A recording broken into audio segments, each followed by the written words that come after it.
الحمدللہ رب العالمین والصلاة والسلام علی محمد الامین اعوذ باللہ من الشیطان الرجیم بسم اللہ الرحمن الرحیم۔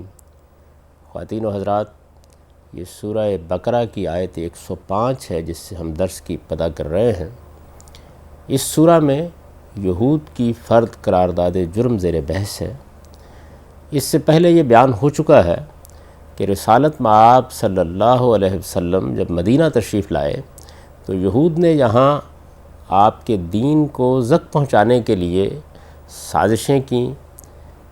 آپ کے دین کو نقصان پہنچانے کے لیے طرح طرح کے اقدامات کیے۔ وہاں ایک اقدام یہ بھی کیا کہ وہ اپنے عاملوں کے پاس گئے تاکہ تعویذوں اور گنڈوں کے ذریعے سے رسالت مآب صلی اللہ علیہ وسلم کو ذاتی حیثیت سے ایسا نقصان پہنچا دیا جائے کہ یہ دعوت اپنا اثر و رسوخ کھو بیٹھے۔ اسی ضمن کی بعض چیزیں اس سے پہلے بھی زیر بحث آ چکی ہیں، اور اس واقعے کو سنانے کے بعد قرآن مجید نے ایک مزید بات یہ بھی بتائی کہ ان لوگوں نے لوگوں کی نگاہوں میں حضور کے مقام کو مجروح کرنے کے لیے مجلسی آداب میں بھی ایسی تحریفات کیں کہ وہ چیزیں جو ادب کا ذریعہ تھیں وہ تضحیک کا ذریعہ بنا دی جائیں۔ چنانچہ یہ بات قرآن مجید نے بیان کی کہ رسالت مآب صلی اللہ علیہ وسلم کی مجلس میں جب لوگ بیٹھے ہوتے تھے اور کسی موقع پر یہ ضرورت پڑتی تھی کہ بات اگر واضح نہیں ہوئی یا سنی نہیں گئی تو دوبارہ درخواست کی جائے کہ آپ اپنی بات دہرا دیں، تو عربی زبان کے عام اسلوب کے مطابق لوگ رائے نہ کہتے تھے۔ انہوں نے اس لفظ کو بھی ایک طرح کا ڈرائس پن بنا کے اس کے اندر سے تضحیک کا پہلو نکال لیا اور اس لفظ کو اس طرح سے ادا کرنے لگ گئے جس سے رسالت مآب صلی اللہ علیہ وسلم کی شان میں گستاخی کا پہلو نمایاں ہوتا تھا۔ قرآن مجید نے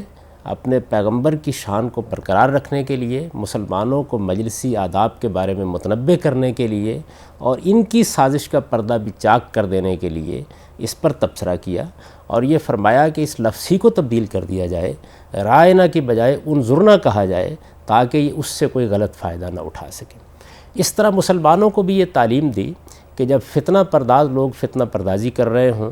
اس کے اندر سے کوئی نئے نئے پہلو نکال رہے ہوں، تو اس موقع پر بجائے اس کے کہ اسی چیز پر مورچہ باندھ کر کھڑے ہو جائیں، ان کو ایسا طریقہ اختیار کرنا چاہیے جس میں دشمنوں کے لیے راستہ نکالنے کی کوئی صورت پیدا نہ ہو سکے۔ یہ سلسلہ مضمون ہے جس میں اب قرآن مجید نے اس بات پر تبصرہ کر دیا ہے کہ یہ سب ہو کیوں رہا ہے، یعنی کیا یہ صورتحال ہے کہ رسالت مآب صلی اللہ علیہ وسلم جو دین لے کر آئے ہیں، ان لوگوں کا خیال یہ ہے کہ اس میں کوئی غلطی ہے، جو دعوت پیش کی جا رہی ہے اس پر ان کو کوئی اعتراض ہے،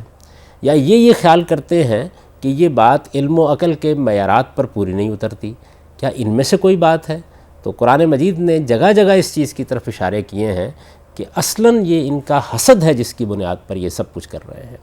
یعنی یہود کے ساتھ، یا قرآن مجید کی تعبیر کے مطابق بنی اسرائیل کے ساتھ، اصل میں مسئلہ یہ پیش آ گیا ہے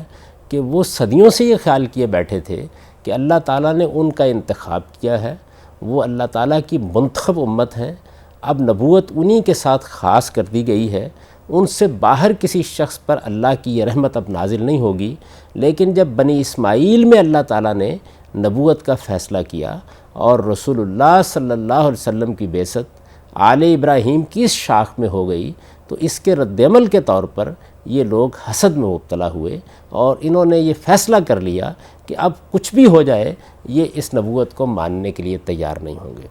اس کے لیے جبریل تک کو متون ٹھہرا دیا گیا کہ یہ اصل میں ان کی غلطی ہے یا ان کی دشمنی ہے کہ وہ بجائے اس کے کہ بنی اسرائیل کے کسی پیغمبر کی طرف اللہ کی نبوت لے کر آتے یا اللہ کا کلام لے کر آتے یا اللہ کی کتاب لے کر آتے، انہوں نے اسے بنی اسماعیل کے ایک شخص پر نازل کر دیا ہے۔ تو اس سے قرآن نے پردہ اٹھایا اور فرمایا ما یود الذین کفروا من اہل الکتاب ولا المشرکین ان ینزل علیکم من خیر من ربکم، کہ یہ جو اہل کتاب ہیں ان میں سے جن لوگوں نے منکر ہونے کا فیصلہ کر لیا ہے، یہ قرآن مجید نے جگہ جگہ واضح کیا ہے کہ ایسا نہیں تھا کہ یثرب کے تمام اہل کتاب ایک ہی جگہ پر کھڑے تھے۔ آگے جا کر قرآن واضح کرے گا کہ ان میں تو ایسے لوگ بھی تھے جو رات دن اللہ کی آیات کی تلاوت کرتے تھے، اللہ تعالیٰ سے ڈرتے اور اس کے تقوی کے ساتھ زندگی بسر کرتے تھے، اور جو ایمان و اخلاق کی بات کہی جاتی تھی اس کو ماننے کے لیے تیار رہتے تھے، یہ لوگ بھی تھے۔ لیکن ان کے اندر سے کچھ لوگ ایسے تھے، اور ان میں ظاہر ہے کہ سیاق سے یہ بات واضح ہے کہ زیادہ تر ان کے علماء اور فقہا تھے، انہوں نے فیصلہ کر لیا کہ ہمیں نہیں ماننا۔ یہ بدقسمتی ہمیشہ مذہبی پیشواؤں کے ساتھ ہوتی ہے۔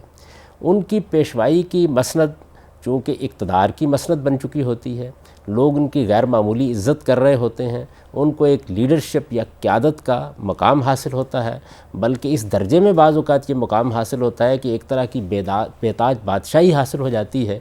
وہ جب یہ محسوس کریں کہ ان کی باتوں پر اعتراض کیا جا رہا ہے، دین کو اپنی صحیح صورت میں لوگوں کے سامنے رکھا جا رہا ہے، تو سب سے شدید رد عمل انہی کا ہوتا ہے۔ یعنی بجائے اس کے کہ وہ شفقت کے ساتھ آگے بڑھیں، بات کو سمجھنے سمجھانے کا طریقہ اختیار کریں، اگر کوئی قابل اعتراض چیز ہے تو اس پر مکالمہ کرنے کے لیے تیار ہوں، وہ اس کے بالکل برخلاف رد عمل کی نفسیات میں مبتلا ہوتے ہیں، اور لینا پکڑنا، اس آدمی نے دین میں فتنہ پیدا کر دیا ہے اور اس نے کوئی نئی بات کر دی ہے، یہ اسلوب وہ اختیار کر لیتے ہیں۔ چنانچہ یہاں بھی یہی ہوا کہ اہل کتاب میں سے وہ لوگ جنہوں نے منکر ہونے کا فیصلہ سنا دیا، یہ زیادہ تر علماء فقہائی تھے، اور یہ سیاق و سباق سے بالکل واضح ہے۔ یہی معاملہ مشرکین کے لیڈروں نے کیا، تو دونوں کو اکٹھا کر کے قرآن مجید نے کہا کہ الذین کفروا من اہل الکتاب ولا المشرکین، یعنی وہ لوگ جو اہل کتاب میں سے منکر ہو کر کھڑے ہو گئے ہیں، جنہوں نے فیصلہ کر لیا ہے، فعل یہاں کامل مفہوم میں استعمال ہوا ہے، یعنی جو فیصلہ کر کے بیٹھ گئے ہیں، جنہوں نے اب اس بات کا ارادہ کر لیا ہے اور اس ارادے کو تبدیل کرنے کے لیے تیار نہیں ہے، کہتے ہمیں نہیں ماننا، اہل کتاب میں سے بھی اور مشرکین میں سے بھی۔ فرمایا یہ نہیں چاہتے، ما یود الذین کفروا من اہل الکتاب ولا المشرکین، کیا نہیں چاہتے؟ ان ینزل علیکم من خیر من ربکم، کہ تمہارے پروردگار کی طرف سے تم پر کوئی خیر نازل ہو جائے۔ یعنی یہ خیال کرتے ہیں کہ آخر انہی کا انتخاب کیوں کر لیا گیا ہے۔ مشرکین کا معاملہ یہ ہے کہ ان کی لیڈرشپ یہ سمجھتی ہے کہ آخر یہ قرآن نازل ہونا تھا تو یہ ایک عام آدمی پر کیوں اترا، یہ ہمارے کسی لیڈر پر کیوں نہیں اترا۔ چنانچہ دوسری جگہ مشرکین کے ان بڑے بڑے سرداروں کا یہ تاثر بھی قرآن نے بیان کیا ہے کہ لولا نزل ھذا القرآن علی رجل من القریتین عظیم، یعنی یہ جو ہماری دو بڑی بستیاں ہیں، ایک مکہ اور ایک طائف، ان کے کسی بڑے آدمی پر یہ قرآن کیوں نہیں نازل کیا گیا۔ اور ادھر اہل کتاب کے علماء اور فقہا کا مسئلہ یہ تھا کہ ہم آخر ایک ایسی قوم سے تعلق رکھتے ہیں جس کو شہادت کے منصب پر فائز کیا گیا، جو انبیاء کی اولاد ہے، جس کی طرف پے در پے پیغمبر بھیجے گئے، اور ہم اس کے ہاں مذہبی پیشوائی کا منصب رکھتے ہیں۔ یہ چیز اگر نازل ہونی تھی تو ہم میں سے کسی پر نازل ہوئی ہوتی، اس کے لیے ان کا انتخاب کیوں کیا گیا ہے۔ یعنی یہاں حسد کی وجہ دو گنا تھی، ایک یہ کہ یہ بنی اسماعیل ہیں اور ان کو ہم عرصے سے الگ کر چکے تھے، ہمارے پاس نبوت تھی، ہمارے پاس خدا کا پیغام تھا، یہ ان کے پاس کیوں چلا گیا۔ اور پھر یہ کہ مشرکین کے ہاں ظاہر ہے کہ ان کو تو یہ نعمت مل گئی تھی، یہ مسئلہ تھا کہ ان کے بڑے لیڈر، ان کے سردار، ان کے شیوخ اس سے کیسے محروم رہ گئے۔ ان ینزل علیکم من خیر من ربکم، یعنی اللہ تعالیٰ نے اگر یہ نعمت نازل کرنی تھی، اگر یہ خیر انسانیت کو دینا تھا، تو پھر یہ ہمارے اوپر کیوں نازل نہیں ہوا، یہ ان پر کیوں نازل کر دیا گیا ہے۔ چنانچہ قرآن مجید نے کہا کہ ان کو یہ بات پسند نہیں آئی، خدا کا یہ فیصلہ انہوں نے دل سے قبول نہیں کیا۔ انہیں اس بات پر اصرار ہے کہ یہ کتاب یا تو ہمارے اوپر نازل ہوتی، ہمارے کسی لیڈر پر نازل ہوتی، ہمارے کسی سردار پر نازل ہوتی، اور اہل کتاب کو اس بات پر اصرار ہے کہ یہ بنی اسماعیل کے ایک شخص پر کیوں نازل کی گئی۔ اس کا جواب اللہ تعالیٰ نے یہ دیا ہے کہ واللہ یختص برحمتہ من یشاء، یہ فیصلہ ہمیشہ اللہ کرتے ہیں، ہدایت ان کی ہے، پیغام ان کا ہے، کتاب ان کی ہے، یہ فیصلہ وہ کرتے ہیں کہ وہ کس کو اپنی اس رحمت کے لیے منتخب کریں گے۔ واللہ یختص برحمتہ من یشاء، اپنی رحمت کے لیے اللہ جس کو چاہتا ہے خاص کر لیتا ہے، وہ لوگوں سے اس معاملے میں مشورہ نہیں کرتا، اور اپنے علم کی بنیاد پر یہ فیصلہ کرتا ہے کون اس کا مستحق ہے، کون اس ذمہ داری کو اٹھا سکے گا، یہ تاج کس کے سر پر رکھنا ہے، اس کا فیصلہ ہمیشہ اللہ پروردگار عالم کرتے ہیں۔ معاف فرمائیے گا۔ واللہ ذو الفضل العظیم، اب یہ فرمایا کہ اللہ بڑی عنایت فرمانے والا ہے، اللہ بڑا کرم فرمانے والا ہے۔ اللہ تعالیٰ اپنے فضل کے لیے، اپنی رحمت کے لیے، اپنے خیر کے لیے جس کا چاہتا ہے انتخاب کرتا ہے، اور یہ فضل عظیم یہ غیر معمولی عنایت، یہ خیر کثیر اللہ کے فیصلے ہی سے جس کو ملتا ہے، اس کے لیے دنیا والوں کے اپنے قاعدے اور قانون اللہ تعالیٰ کے ہم ملحوظ نہیں رکھے جاتے۔ جگہ جگہ اس بات کو بیان کیا ہے کہ ہم جب کسی کو نبوت دیتے ہیں، اپنی کتاب دیتے ہیں، اس منصب کے لیے منتخب کرتے ہیں کہ وہ ہماری دعوت لے کر انسانوں کے پاس جائے، تو یہ فیصلہ اپنے علم اور اپنی حکمت کی بنیاد پر کرتے ہیں، اور اس فیصلے کو ہم کسی دوسرے کی رائے پر منحصر نہیں کرتے، بلکہ ہم ہی اس بات کو دنیا کے سامنے رکھتے ہیں کہ ہم نے فلاں شخص کا یا فلاں قوم کا انتخاب کر لیا ہے۔ واللہ ذو الفضل العظیم۔ اب اس کے بعد کچھ اعتراضات لیے ہیں، یعنی ایک پہلو تو یہ ہے کہ پہلے یہ بتا دیا کہ اصل مسئلہ کیا ہے، یعنی اصل مسئلہ یہ نہیں ہے کہ ان پر کوئی بات واضح نہیں ہوئی یا واقعتاً یہ کوئی اعتراض رکھتے ہیں، اصل مسئلہ تو حسد ہے، اور اس حسد کی وجہ سے یہ قبول کرنے کے لیے تیار نہیں ہے۔ لیکن اب اس کے بعد کچھ جو اعتراضات بظاہر کیے جا رہے تھے، ان میں سے بھی ایک بڑے اعتراض کو لے لیا۔ ارشاد فرمایا ما ننسخ من آیت ننسها نات بخیر منها او مثلها، یعنی یہ لوگ یہ خیال کرتے ہیں کہ تورات کی شریعت میں پھر کوئی تبدیلی کیوں کی جاتی ہے اگر یہ پیغمبر وہی دعوت اور وہی پیغام لے کر آئے ہیں۔ قرآن مجید چونکہ جگہ جگہ یہ کہہ رہا تھا کہ یہ وہی پیغام ہے، وہی دعوت ہے، وہی دین ہے جو تمام انبیاء علیہ السلام کا دین ہے۔ ایک جگہ تو قرآن مجید نے تمام بڑے پیغمبروں کا ذکر کر کے یہ بات کہی ہے کہ شرع لکم من الدین ما وصی بہ نوح والذی اوحینا الیک وما وصینا بہ ابراہیم وموسیٰ وعیسیٰ ان اقیموا الدین ولا تتفرقوا فیہ، کہ ہم نے یہ دین آپ کو دیا ہے، آپ کے لیے یہ ہدایت ہم نے بھیجی ہے، اسی طرح جس طرح اس سے پہلے نوح کے لیے بھیجی، ابراہیم کے لیے بھیجی، موسیٰ اور عیسیٰ کے لیے بھیجی علیہم السلام، اور سب کو ہم نے یہی ہدایت کی تھی کہ یہ ہمارا دین ہے، اس دین کو مضبوطی کے ساتھ پکڑو، اس دین کو اختیار کرو، اس پر قائم ہو جاؤ، اور اس میں ادنیٰ درجے میں کوئی تفرقہ برپا نہ کرو۔ تو یہ فرمایا تھا کہ یہ انبیاء علیہ السلام کا دین ہے۔ رسالت میں آپ صلی اللہ علیہ وسلم بھی اسی حیثیت سے اس کو پیش کر رہے تھے۔ تو اس میں ان لوگوں نے یہ نقطہ پیدا کیا کہ اگر یہ انبیاء علیہ السلام کا دین ہے، اگر یہ وہی ہدایت ہے، اگر یہ وہی پیغام ہے، اگر وہی بات کہی جا رہی ہے جو تمام انبیاء کہتے رہے ہیں، اور جو ان کے ہاں بھی موجود تھی، اور جو الہامی صحائف میں بھی بیان ہوئی تھی، اور جو تورات میں بھی ہے، اور جو انجیل میں بھی ہے، اور جو زبور میں بھی ہے، تو پھر شریعت میں کوئی تبدیلی کیوں کی جاتی ہے؟ یہ قرآن مجید نے اس کا جواب دیا ہے۔ ایک دوسرے مقام پر یہ بات واضح کر دی ہے کہ جہاں تک دین کا تعلق ہے وہ تو اصل میں ایمان و اخلاق کا نام ہے۔ ایمان و اخلاق کی ہدایت ابدی ہدایت ہے، یہ ہمیشہ سے ہے، ہمیشہ رہے گی، اس میں کسی ادنیٰ تبدیلی اور تغیر کی بھی کوئی ضرورت نہیں ہے، یہ انسان کی فطرت پر مبنی ہے۔ لیکن جب اس کی بنیاد پر قانون بنایا جاتا ہے، جس کو شریعت سے تعبیر کیا جاتا ہے، تو قانون میں تمدنی حالات کا لحاظ رکھنا ضروری ہو جاتا ہے۔ یعنی تمدن میں تبدیلیاں آتی رہتی ہیں، تغیرات آتے رہتے ہیں۔ ایک زمانے میں قبائلی تمدن تھا، پھر منظم ریاستیں وجود میں آئیں، اب عالمی سطح پر انسانیت اپنے معاملات کو طے کر رہی ہے۔ اسی طرح ایک دور وہ تھا جسے ہم پتھر کا زمانہ کہتے ہیں، پھر اس کے بعد زرعی انقلاب برپا ہوا، پھر اس کے بعد وہ زمانہ آیا جس میں صنعتی انقلاب برپا ہو گیا۔ اب ہم ایک نئی دنیا میں داخل ہو رہے ہیں جس میں انفارمیشن ٹیکنالوجی اپنے منتہا کو پہنچ رہی ہے۔ تو اس طرح کی تبدیلیاں اور تغیرات چونکہ دنیا کے اندر آتے رہتے ہیں، قانون اور ضابطے میں بعض اوقات تبدیلیاں کرنی پڑتی ہیں۔ تو قانون اور ضابطے کا معاملہ ایک فرع کا معاملہ ہے، یہ اصل نہیں ہے، اصل تو ایمان و اخلاق کی دعوت ہے۔ تو اللہ تعالیٰ نے یہ بتایا ہے کہ وہ جب انبیاء علیہ السلام کا سلسلہ جاری رکھے ہوئے تھے تو لوگوں کو جب شریعت دیتے تھے تو جہاں کہیں ضرورت پڑتی تھی اس میں تبدیلی بھی کر دیتے تھے۔